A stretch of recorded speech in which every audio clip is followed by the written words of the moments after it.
ইয়া আইয়ুহাল্লাযীনা আমানু দুখুলু ফিস-সিলমি কাফা, হে ঈমানদার তোমরা পরিপূর্ণ ইসলামের মধ্যে প্রবেশ করো। তো ইসলামের মধ্যে পরিপূর্ণ প্রবেশ করার অর্থ কি? আকীদা বিশ্বাস নিতে হলে কোত্থেকে নিতে হবে? ইসলামের আকীদা বিশ্বাসকে লালন করতে হবে। খ্রিস্টান, ইহুদি, বৌদ্ধ, অন্য যত ধর্ম অবলম্বী রয়েছে তাদের আকীদা বিশ্বাস কি সেটা দেখার দরকার নাই। ইসলামের আকীদা বিশ্বাসকেই নিতে হবে, এটা এক নাম্বার বিষয়। আমানু দুখুলু ফিস-সিলমি কাফা, ইবাদত নিতে হবে, ইসলামের ইবাদতটাই নিতে হবে, অন্য কোনো ইবাদত নেওয়ার সুযোগ নেই। আমানু দুখুলু ফিস-সিলমি কাফা, মুআশারা, মুআমালা, লেনদেন, মুআশারা, আচার আচরণ, এগুলো নিতে হলে ইসলামেরটাই নিতে হবে, ইসলামেরটাই গ্রহণ করতে হবে।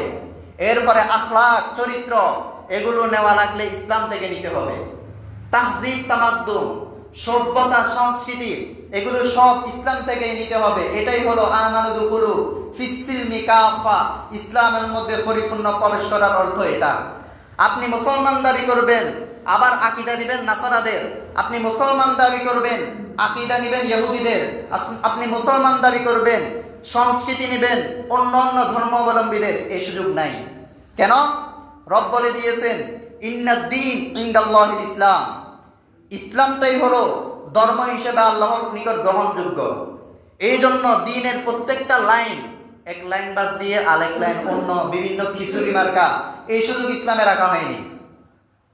যখন নাকি আমরা ইসলামকে গ্রহণ করে নিয়েছি, ইসলামের প্রত্যেকটি দিক আমাদেরকে গ্রহণ করতে হবে।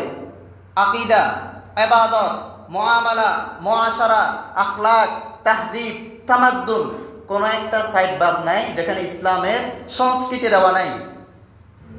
এই জন্য রব্বুল আলামিন বলেন ওয়া মান ইয়াবতাগি গায়রাল ইসলামি দীনান ফালান ইউকবালা মিনহু, ইসলামের সভ্যতা সংস্কৃতি ছাড়া আর যত সংস্কৃতি রয়েছে, কোন সংস্কৃতি, কোন দিন, কোন ধর্ম, কোন ইবাদত ইসলাম ব্যতীত আল্লাহর নিকট কিনা গ্রহণযোগ্য নয়।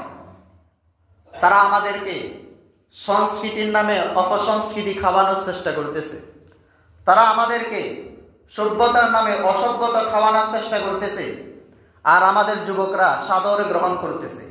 অথচ যুবকদের, মুসলমান যুবকদের এটা চিন্তা করা উচিত ছিল, রব্বুল আলামিন আপনাকে আমাকে একটা দিমাগ দিয়েছেন, আকল দিয়েছেন, ওই আকল দ্বারা এতটুকু চিন্তা করা দরকার ছিল, কোন ইহুদি ইসলাম ধর্মের কোন বিষয় নিয়ে তারা সন্তুষ্ট না, কোন নাসারা ইসলাম ধর্মের কোনো কিছুই নিয়ে তারা সন্তুষ্ট না, কোন ধর্মাবলম্বী ইসলাম ধর্মের কোন বিষয় নিয়ে তারা সন্তুষ্ট না, বরঞ্চ আল্লাহ রব্বুল আলামিন তাদের ঘুমর ফাঁস করে দিতেছেন।